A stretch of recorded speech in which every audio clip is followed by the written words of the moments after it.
Welcome to Nathan's Mind Movies. Episode 4, Showdown at Roosevelt Mall.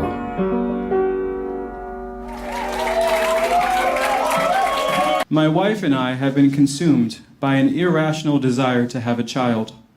Though we try, there is no way to deny that we have this feeling. I found a scrapbook she made under our bed, full of pictures from Google Images of babies of various races. I'm guilty of my own paternal wishful thinking. I woke up after a night of heavy drinking to find that my last search on YouTube was puppies plus black man plus happy. We had to do something. So one day, when the urge to reproduce proved too much to bear, we decided it was time to do the responsible thing. Something that would knock us back to our senses and get rid of this feeling. We took a trip to Roosevelt Mall on a Sunday afternoon, because spending a single afternoon around the children there is enough to terrify anyone to not want to have children for all of eternity. I have nothing against children, the weekend, or Roosevelt Mall, but for some reason, the three together creates a state of utter mayhem. When we arrived, the security guard gave us this, "Are you sure?" kind of look, and opened the door to chaos. There were misbehaving children everywhere. Twin toddlers were eating oranges at a table and throwing pieces of pulp directly at their grandmother's face. The grandma was laughing and clapping her hands, seemingly overjoyed that they had learned such a valuable skill. While one little boy was running around through an H&M, laughing and screaming, "Shit, shit, what the fuck, shit!"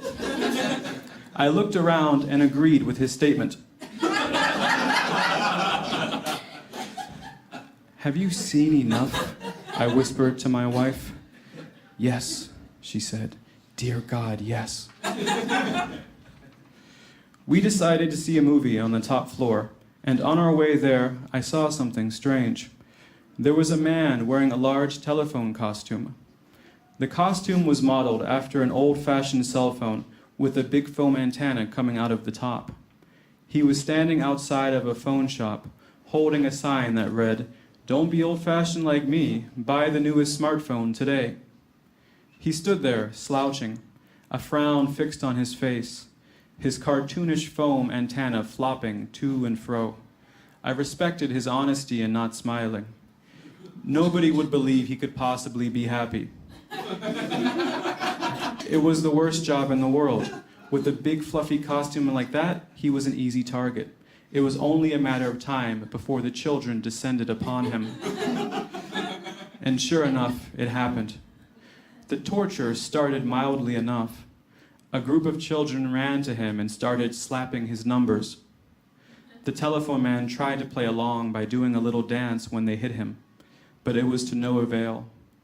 It escalated, and one boy started smacking him while saying, "Hang up, bitch! Hang up, bitch! Hang up, bitch!"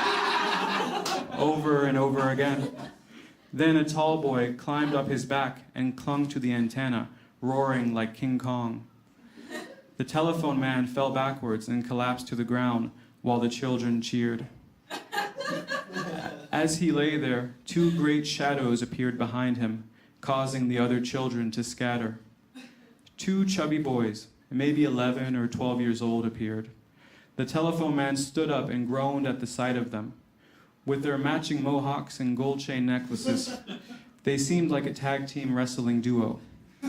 One was larger than the other, but their bellies were both enormous and egg-shaped. I will therefore refer to them as large egg boy and jumbo-sized egg boy. The egg boys smiled at their victim, stalking him a bit before starting a slow but menacing waddle toward him. When they reached him, large egg boy stepped aside, and jumbo-sized egg boy charged. I could barely watch, but I'm glad that I did. Because what happened next was pure magic. The telephone man assumed a martial arts stance and, arching his back, launched one of the most beautiful kicks I have ever seen. It landed squarely on the boy's stomach. Jumbo Egg Boy fell to one knee and clutched his belly, his confidence cracked and broken. A great silence fell over them all. All eyes turned to the telephone man, as if seeing him for the first time. It was so quiet, the calm that follows after justice is served. Sure, some may have interpreted it as a kind of, "Oh my God, that man just kicked a child" kind of silence. But I didn't see it that way. Though I knew nothing about him, I was certain that all of his training had led him to this glorious moment of teaching all of the children a valuable lesson, that every man and telephone has its limit. The egg boys ran off and came back with their parents just when it was time for us to go back to the movie. When we returned, a few security guards were talking to police officers, and on the ground was a pile of fabric, the telephone costume, sitting lifelessly in the corner. We left the mall with a new resolve to never have children like the kids at the mall, and a newfound respect for the people who work there.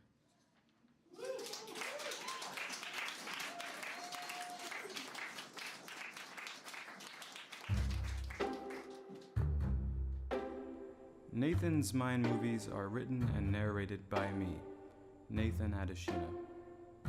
I hope you liked today's episode. If you did, please remember to subscribe or maybe tell a friend about the show. Now I'll go back into my head and meet you here next time with a story to tell. Take care.